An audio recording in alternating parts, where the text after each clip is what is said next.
Soy Diana Calderón, bienvenidos al momento del debate en Hora 20. Hoy, pues obviamente vamos a hablar de la noticia del día, que tiene que ver con el futuro del bolsillo de los trabajadores. Esto por muchas decisiones que tienen que ver con el salario mínimo. Las decisiones judiciales, la concertación de los distintos actores y las decisiones políticas. Hablaremos del mínimo del 23%, de lo que implica mantener el porcentaje, de lo que viene a nivel jurídico, pero también de los efectos económicos de estas decisiones. Bienvenidos entonces, estamos con Rodrigo Uprimi, abogado constitucionalista, profesor de la Universidad Nacional, columnista. Gracias, Rodrigo, por acompañarnos y muy buenas noches. Muchas gracias por la invitación, Diana, y un gusto estar con los colegas de la mesa y un saludo a todos los oyentes. Tengo que aprovecharlo por una noticia que acabamos de mencionar, y es qué reflexión hacer sobre la legalidad o el alcance que tiene la retención de personas esta tarde en Bogotá por parte de comunidades indígenas. Más de 1.500 funcionarios fueron encerrados y no se les permitió salir, Rodrigo. No, hasta ahora me entero de la noticia, entonces me coges un poco para reacción inmediata, por sorpresa. Esas retenciones en principio son ilegales, es decir, el derecho de protesta no implica que uno pueda retener a funcionarios o personas. Sería un exceso en el derecho de protesta. Ya tocaría analizar mucho más concretamente las características de lo que ocurrió para hacer una valoración más estricta. Entonces, como no conozco muy en detalle los hechos, y en el tema de las protestas siempre los hechos pueden tener diferencias muy sutiles que impliquen una valoración jurídica muy diversa. Muy bien. Saludo también a Cristina Fernández, economista, profesora e investigadora de la Universidad del Rosario. Cristina, gracias por acompañarnos. Buenas noches. Diana, un placer estar ahí con todos y un saludo a la audiencia.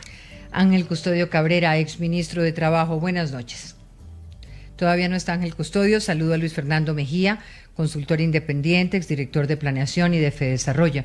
Hola, Luis Fernando, un gusto tenerlo. Ahora como consultor. Igualmente. Diana, gracias por la invitación. Un saludo muy especial. Saludo a todas las personas que están conectadas y, por supuesto, a los compañeros de panel. Juan Alberto Londoño, exministro de Hacienda. Tenemos un panel de lujo hoy. Buenas noches. Diana, como siempre, un gusto estar acá y con este panel de lujo y analizando estos temas tan interesantes para el país, y un saludo para toda la audiencia. Vamos a esperar en segundos si tenemos la posibilidad de hablar entonces con el ministro Sanguino. Por lo pronto, un poco de contexto para nuestros oyentes y los trabajadores que desde el viernes que tuvimos esta noticia están pues un poco sin saber qué va a pasar. La suspensión provisional del decreto que fijó el incremento en 23.7% del salario mínimo para este año 2026, pues ha generado toda clase de incertidumbre en el mundo económico y político.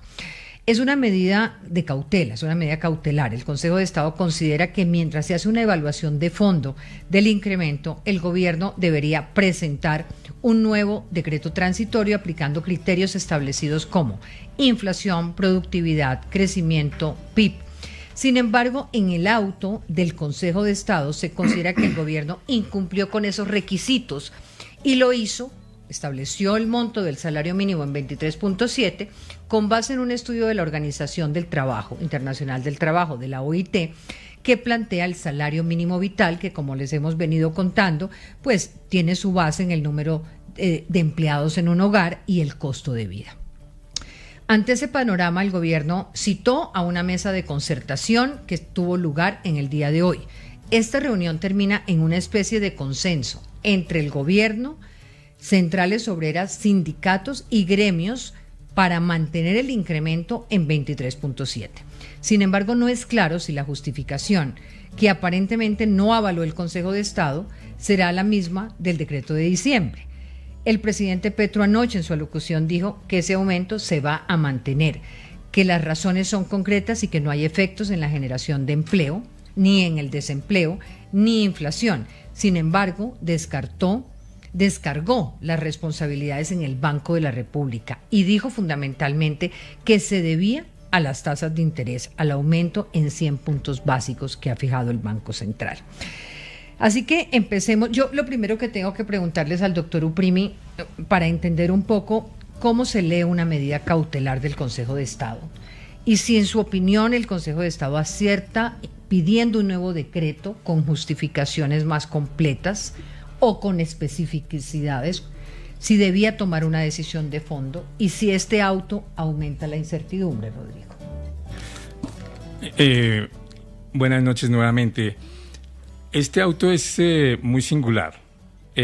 ¿Por qué? Porque es un auto que suspende sin suspender,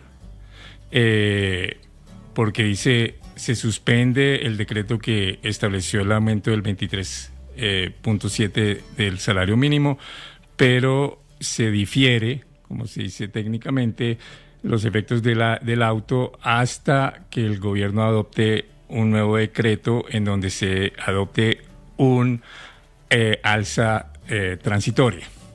Y le da 8 días hábiles para tal efecto. Entonces, por el momento, la medida no ha tenido ningún efecto práctico, concreto para los ciudadanos.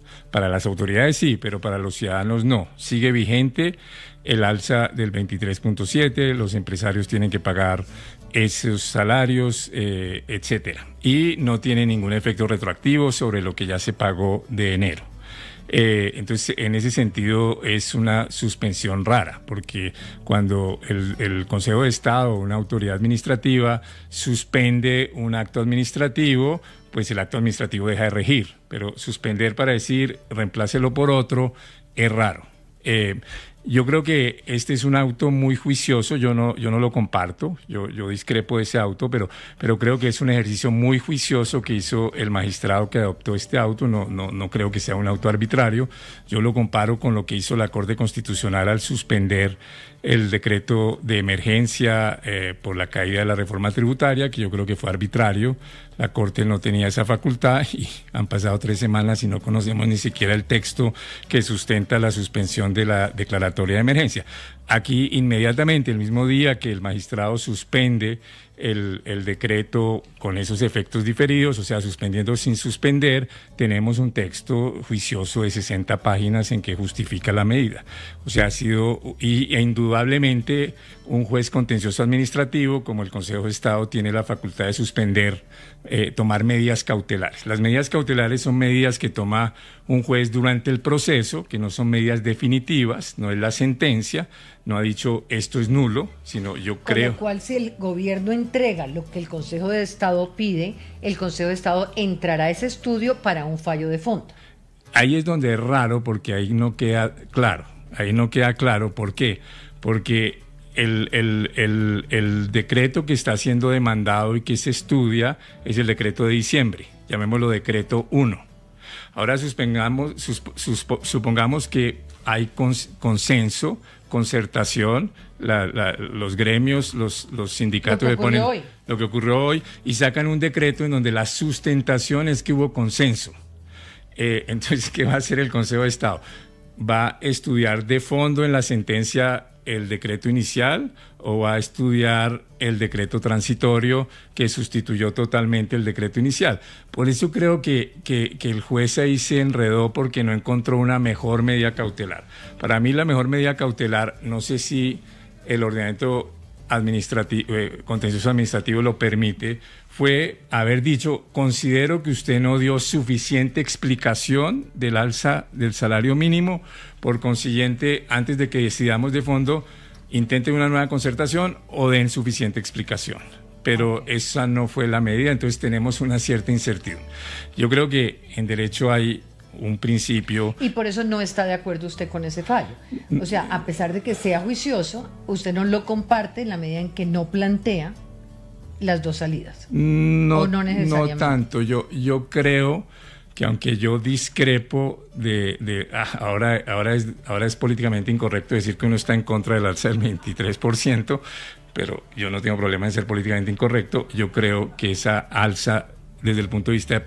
Yo, siendo favorable a los derechos de los trabajadores, siendo de izquierda, estando a favor de las reducciones de la desigualdad, creo que ese aumento era excesivo. Entonces yo no estoy de acuerdo con ese aumento. Me parece muy bien que se logra ahorita un consenso en torno a eso, claro, porque hay que pacificar el tema. Pero yo creo que el presidente sí tenía la competencia para tomar esa medida y creo que el decreto de diciembre de acuerdo, podemos mirarlo ahora a una regulación legal que es muy ambigua. La regulación legal es muy ambigua y la Corte Constitucional al controlar ese artículo de la ley 278... La ha avalado. La avaló, pero le introdujo aún más ambigüedades. Entonces tenemos una norma que supuestamente limita la potestad discrecional del Ejecutivo de adoptar el salario mínimo cuando no hay concertación, pero que para mí no son para nada claros los criterios, porque se señalan unos criterios, pero se dice se tienen que tomar todos en conjunto, pero si se toma todos en conjunto son contradictorios. Y luego dice, tome todos los criterios legales en conjunto, que son inflación del año 2025, meta de inflación, crecimiento del PIB, participación del trabajo en el PIB y... ¿cómo? Productividad. Y productividad. Pero uno no puede tener todos al tiempo con el mismo peso, porque si la inflación del pasado es 5 o 6% y se proyecta una de 3, ¿qué quiere decir tomar las dos con la misma incidencia? Y para introducirle aún más desorden, la Corte Constitucional en esa sentencia 815 del 99 dijo que había que tomar de manera prevalente los criterios constitucionales como la noción de salario mínimo vital. Entonces, con esa ambigüedad de la regulación, a mí me parece que, aunque yo hubiera deseado un decreto mejor sustentado del gobierno, la sustentación para mí es suficiente. Si uno lo lee, uno dice, sí, el gobierno dijo estos son los criterios que están en la ley, yo me voy por el criterio constitucional, que es el de salario mínimo vital. Tengo esta información del salario mínimo vital, esa me llevaría a un alza del 28%, no voy a tomar esa alza porque creo que es poco a poco, entonces tomo 23%. Entonces yo creo que eso hace parte de la amplitud de la discreción del Ejecutivo cuando no se logra consenso, y por eso, a pesar de lo juicioso del auto, yo tiendo a no estar de acuerdo con la decisión. Gracias, Rodrigo. Cristina, ¿qué representa para usted que hoy todas las partes manifiesten que estás de acuerdo en mantener ese 23.7? ¿Qué refleja esta situación para el país? ¿Y qué le dice al empleado? ¿Se puede quedar tranquilo en este momento con ese resultado? Bueno, pues son varias preguntas. Primero, yo creo que sí es fundamental para los trabajadores pues tener cierta tranquilidad, que les dicen este va a ser su salario y al mes después no le pueden decir no, este ya no va a ser. Yo creo que en ese sentido pues digamos, es muy sensato lo que definió hoy la concertación, de que pues se mantenía en el 23%. Ya echar para atrás esa medida me parece muy difícil. Yo creo, por otro lado, que es muy importante tener en cuenta que hay que establecer, como tú dices, unos criterios claros para establecer el salario mínimo, que no son para nada claros, ni siquiera la medida de inflación más productividad es claro, porque no se sabe cómo se mide la productividad. Eso hay que tenerlo claro. Necesitamos nuevos criterios. Necesitamos nuevos criterios y necesitamos un criterio claro, porque así como al trabajador no se le puede de un día para otro decir, no, ese no va a ser su salario, el empresario tiene que ser capaz de definir cuánto va a ser lo que va a pagar en salarios el siguiente año. Y si lo suben 3 veces más de lo que él puede pronosticar, pues eso crea una incertidumbre en la economía que es muy costosa. Y otra cosa que hace muy evidente todo este proceso es que quienes están definiendo el salario mínimo no son todos los que deben estar. No hay representantes de los informales, no hay, y la participación de las empresas pequeñas pues es restringida. Entonces yo creo que eso nos llama a que tenemos que cambiar los mecanismos de definición del salario mínimo. Pero digamos que esos mecanismos que tenemos, con los que tenemos, fue con el que se establece, o por lo menos se le da mayor prioridad al mínimo vital, y hay un decreto que establece ese 23.7. Hay una situación hoy y es que se llega a un acuerdo en la mesa de concertación. Entonces, y ahí mi pregunta es, si con eso ya quedamos tranquilos, si con eso que se logró hoy, ya de aquí para adelante ese es el salario y no hay absolutamente nada que hacer.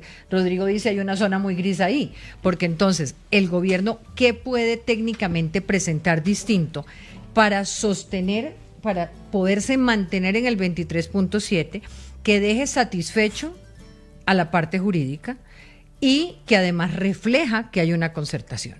Yo puedo sí. Perdón. Sí, yo quería hacer 3 comentarios iniciales. El primero es que yo creo que el Consejo de Estado sí obró en derecho y dijo, estos no eran los criterios.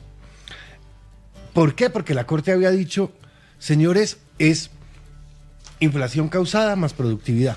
Que se pueda medir de una forma u otra, tendremos unas discusiones. El segundo tiene que ver con que el gobierno se excedió porque le dicen, si no concertan, haga de mediador entre los dos, y se fue por encima incluso de lo que pidieron los trabajadores. Pero dicho esto, ¿qué es lo grave? Que hoy dicen que hay una concertación, y la concertación no es tal. Nosotros vimos a Fenalco muy claramente diciendo, yo no estoy de acuerdo. No puede ser que unos empleadores digan, yo hablo por todo el mundo del sector productivo. ¿Que esos serían quiénes? Ese principalmente ha sido la ANDI y otros gremios que han dicho, yo estoy de acuerdo, pero Fenalco y ACOPI, que es los pequeños negocios, han dicho, a mí no me sirve. Con una cosa adicional que comparto completamente con el doctor Uprimi, es que ese salario mínimo no es soportable por la economía. Generó incertidumbre, pero políticamente entonces Petro ganó, porque puso el 23%, los que se habían opuesto y terminaron diciendo, estoy de acuerdo. Pero ahora vamos a hablar de la parte política. Pero, sobre la jurídica Sí, sobre la jurídica. Yo no estoy de acuerdo que la Corte o la ley hayan fijado que el aumento del salario mínimo es inflación causada más productividad. No, por eso digo que es muy enredado. Si uno lee la parte resolutiva de la sentencia que declaró constitucional el artículo sobre salario mínimo, la Corte lo declara constitucional y dice en el entendido de que se deben tomar en cuenta con el mismo nivel e incidencia, eso es rarísimo, inflación real del año que culmina, productividad acordada, contribución de salarios al ingreso nacional, el incremento del PIB y la meta de inflación. Esos son los 5 criterios legales. Y eso lo dejarían aún más bajos que el 5.1. Pero luego agrega, y con carácter prevalente, y prevalente dice que es superior, ¿o no? El mínimo vital. El mínimo vital. Dice, y con carácter prevalente, que habla de reflejarse en el aumento del monto salarial, la especial protección constitucional al trabajo, la necesidad de mantener una remuneración mínima vital y móvil, la función social de la empresa, los objetivos constitucionales de la Dirección General de la Economía, uno de los cuales consiste en asegurar a todas las personas, en particular a las de menor ingreso, que tengan acceso a los bienes y servicios básicos. Luego el gobierno utilizó eso y uno puede estar o no de acuerdo. Yo en diciembre no estaba de acuerdo. Estoy de acuerdo en que ahorita lo mejor es estabilizar ese salario mínimo. Y por eso creo que el decreto uno debería pedirle mejores explicaciones. El gobierno debió ser más cuidadoso. Había una sentencia del 2008-2007 del Consejo de Estado que había anulado una determinación del salario mínimo porque también consideró que no había suficiente fundamentación. Claro que lo hizo al año siguiente, o sea, no tuvo ningún efecto. Entonces debió ser más cuidadoso, de acuerdo. Ahora, ¿qué es lo que puede pasar?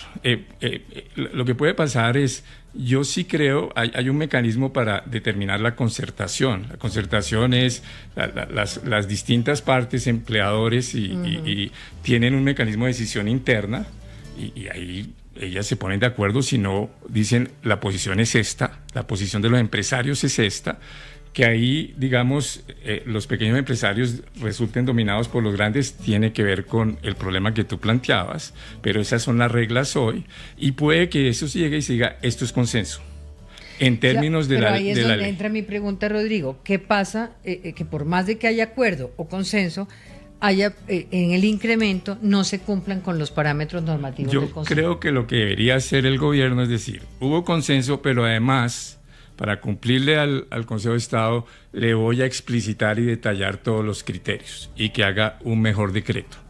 Con base en eso, yo creo que el Consejo de Estado ahí, cuando llegue a la plenaria de la sección segunda, porque aquí fue una decisión de un magistrado, él tenía la facultad para tomarla.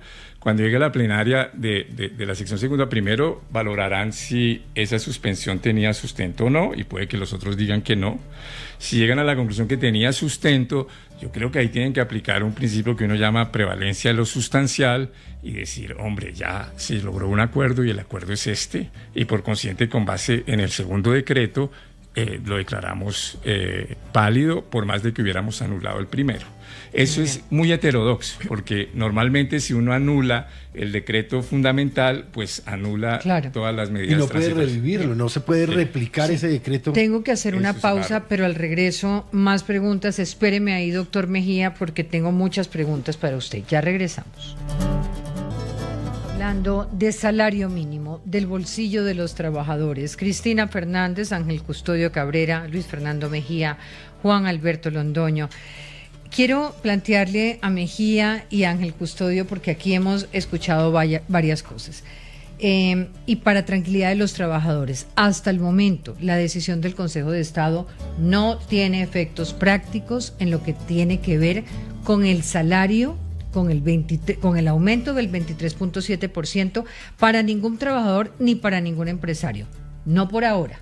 Eso es la primera claridad. La segunda claridad es que hoy hubo una mesa de concertación en la que podríamos decir que trabajadores, gobierno, gremios, Andy, están de acuerdo en mantener ya la cifra del decreto de diciembre, 23.7. Habría otro grupo de pequeñas empresas, Fenalco, por ejemplo, donde todavía el consenso no es completo. Entonces, la pregunta para ustedes es, si hay un consenso frente a una medida cautelar del Consejo de Estado, ¿sería suficiente para que ya salvemos o pacifiquemos, como dice Rodrigo, el tema? ¿O habría que presentarle al Consejo de Estado pues un nuevo cálculo con base en la normatividad que ellos piden? ¿En qué estamos? Mejía. Bueno, Diana, gracias de nuevo por la invitación. Yo quisiera hacer un comentario antes de contestar la pregunta que usted me hace. La lectura que hacía ahora Rodrigo sobre la sentencia de la Corte Constitucional, en donde se habla de los criterios que deben tenerse en cuenta para la fijación del salario mínimo. Hay uno muy importante que mencionó Rodrigo al final, que habla de asegurar que todas las personas, en particular las de menores ingresos, tengan acceso a los bienes y servicios básicos.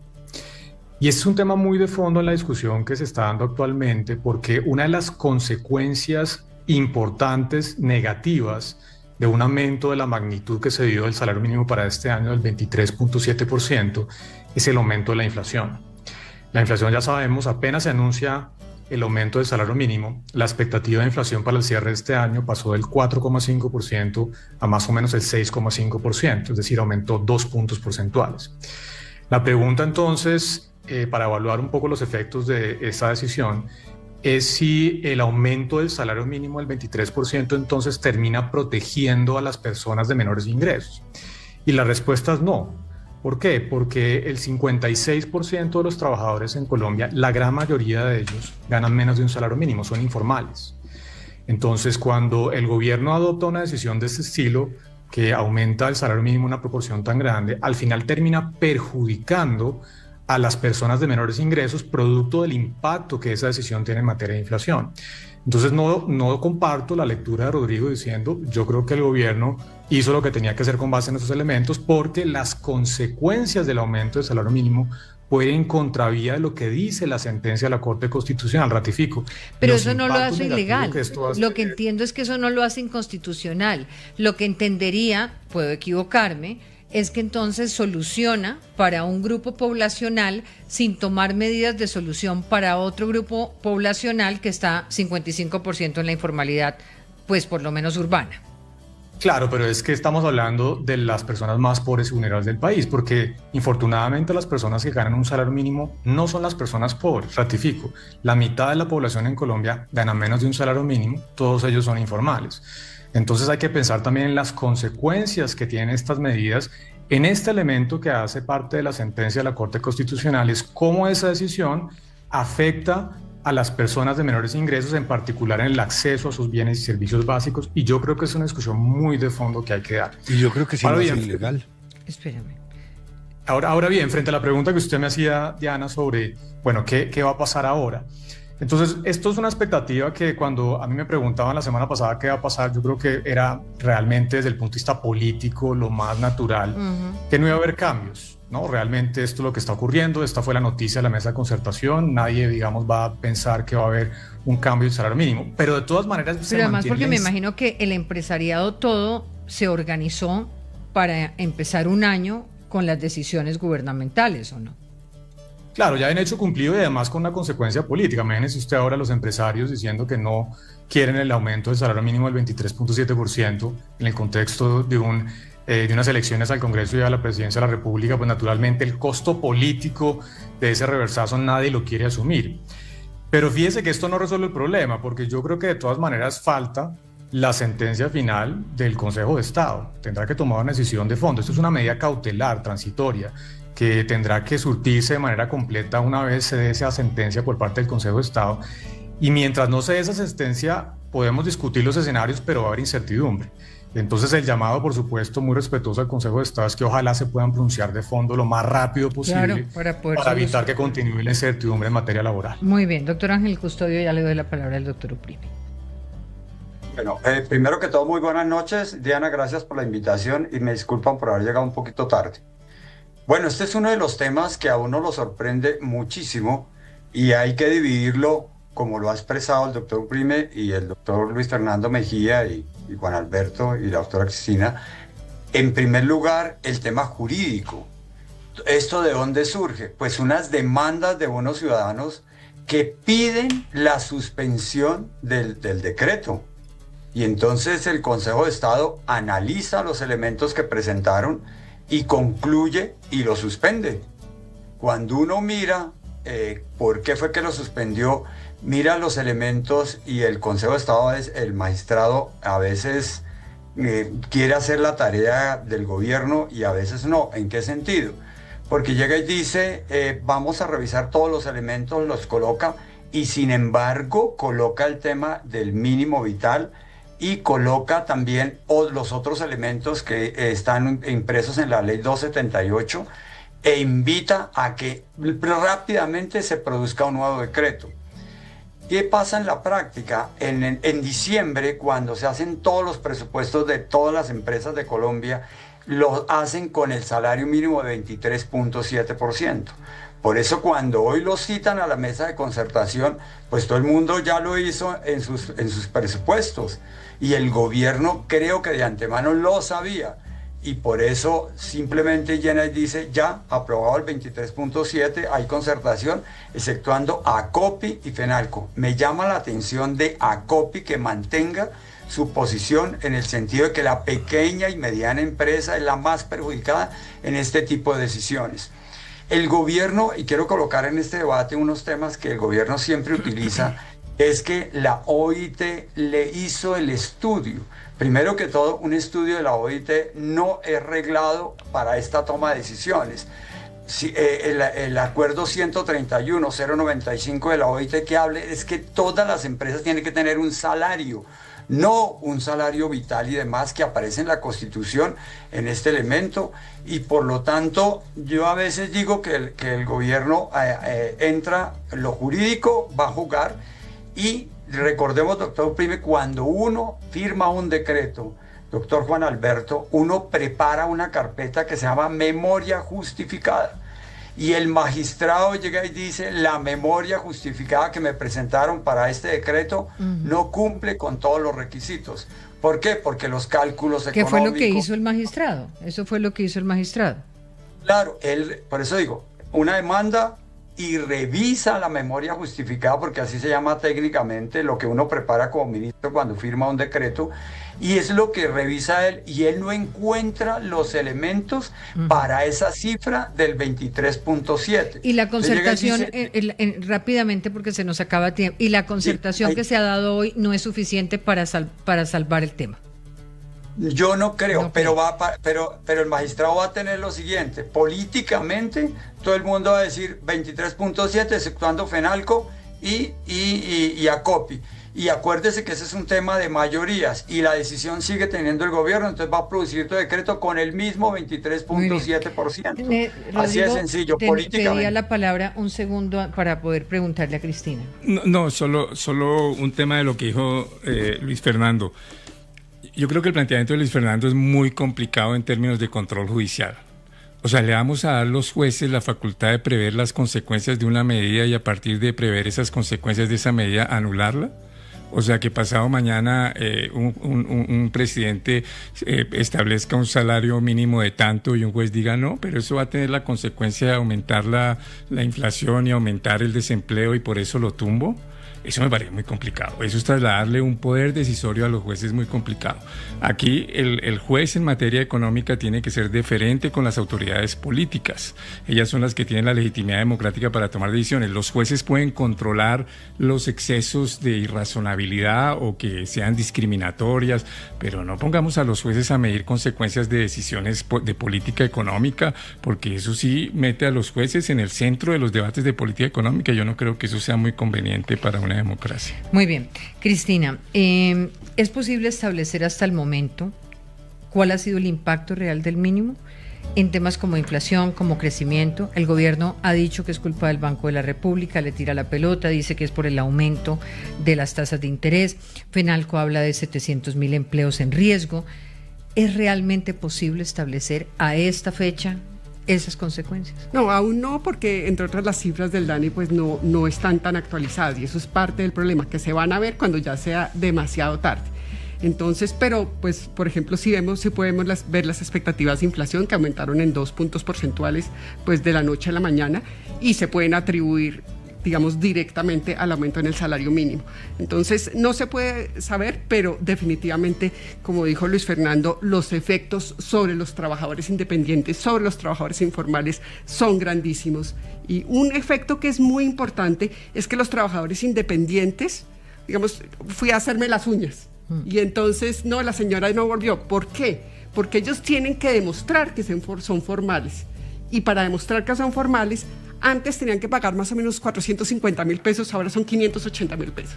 Y entonces ya no le da, entonces deciden no ir a trabajar. Entonces ya está afectando también a los trabajadores independientes y yo creo que es muy importante hacer algo. Hay que aprovechar para solucionar ese problema y para solucionar el problema de las empresas, de las microempresas. En opinión de ustedes que son expertos, si el gobierno calculara de acuerdo con los parámetros que pide el Consejo de Estado, adicional al mínimo vital, ¿no les da el 23%? No. Nunca. Nunca daría el 23%. Y nuestra economía no lo puede soportar.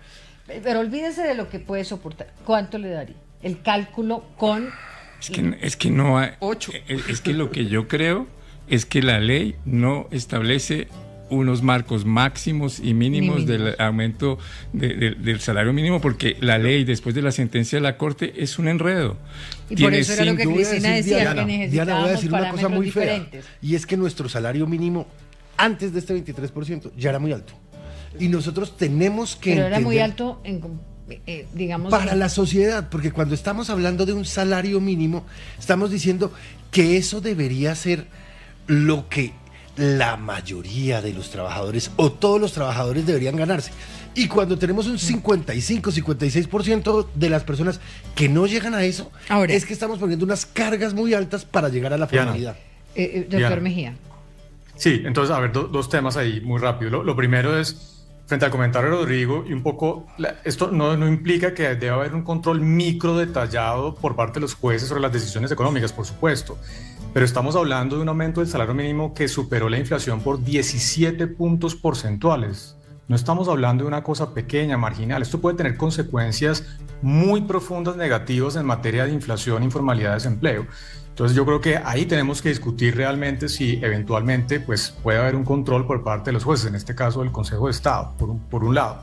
Y por otro lado, comparto el punto de Rodrigo en el sentido de la forma en la que se está fijando el salario mínimo. Yo creo que este debate y lo que está ocurriendo actualmente nos debería poner a pensar como país si este salario mínimo, que realmente yo lo llamo es un salario político, es un salario en donde solamente están sentados los grandes empresarios, los sindicatos y el gobierno como árbitro, en un año además preelectoral, debería continuar siendo la forma en la cual nosotros fijamos ese precio tan importante para el mercado laboral en Colombia, un precio único que funciona para todos los departamentos del país, independientes de su productividad, para todos los sectores económicos. Se paga el mismo salario mínimo en el sector financiero que en el sector de la construcción. Se paga el mismo salario mínimo para una persona que no tiene experiencia laboral que para una persona que tiene más de 50 La discusión del diferencial. ¿Tiene sentido eso? Yo creo que esto abre la puerta para que repensemos la forma de fijar el salario mínimo, porque claramente no está. Cristina planteaba desde el principio. Ahora, tengo una pregunta acá porque algunos, pues un porcentaje importante de los trabajadores quedaba tranquilo cuando se decía derecho adquirido, pues, o cuando se le da a un trabajador unas condiciones, pues no se le puede disminuir esas condiciones, no se le pueden quitar constitucionalmente. Mi pregunta, Rodrigo, es, ¿aplica, por ejemplo, para todos aquellos que ya recibieron en el mes de enero el salario con el aumento del 23.7? Esa es un derecho que se adquirió, es condiciones laborales sobre las cuales no se puede ir atrás, ¿o sí? Yo creo que no se puede ir atrás sobre los salarios ya devengados. Sobre eso creo Pero sobre que no los que vienen. Sobre los que vienen podría haber una discusión, porque tiene que ver con que tanto la medida que está en el decreto se incorpora al contrato de trabajo.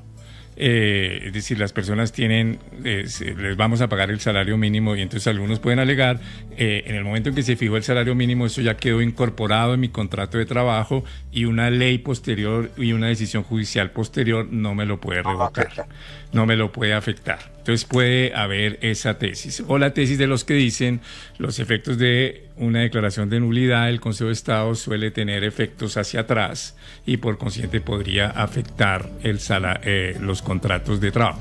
Yo soy más partidario de la primera tesis, que es más pacificadora, pero ahí admito que hay un debate jurídico de los efectos de una nulidad decretada por el Consejo de Estado. Ahí oigo a alguien que dice no. ¿Quién es? Ángel Custodio. No, estoy de acuerdo con el doctor Rodrigo, porque es que en los temas laborales y los jueces laborales, toda la jurisprudencia es en favor del trabajador. Uno cuando toma las decisiones laborales siempre lo está pensando. Entonces, comparto ese criterio. Es posible que los contratos nuevos que se firmen, si es que se cambia el porcentaje, puedan ser afectados, pero los que hoy ya tienen, difícilmente un juez laboral, exceptuando si el magistrado llega y dice pierden todos los derechos laborales, entonces la Corte Constitucional tendría que ir a examinar derechos perdidos en ese sentido. Yo no comparto con el doctor Ángel Custodio, al que aprecio mucho y sabe más de temas laborales, pero hay un principio, y es que si la Corte lo declara ilegal, la violación de la ley no crea derechos. Ir contrario a la ley. Si el Consejo de Estado dice es ilegal el decreto, uno no puede decir que uno tiene un derecho consolidado con violación a la ley. Porque esa es la situación. ¿Qué es lo que está diciendo el Consejo de Estado en su auto? Está diciendo esto violó la ley. Por eso lo suspendo. Ha dicho esto violó la ley. No. Dice, No. yo creo que explíqueme.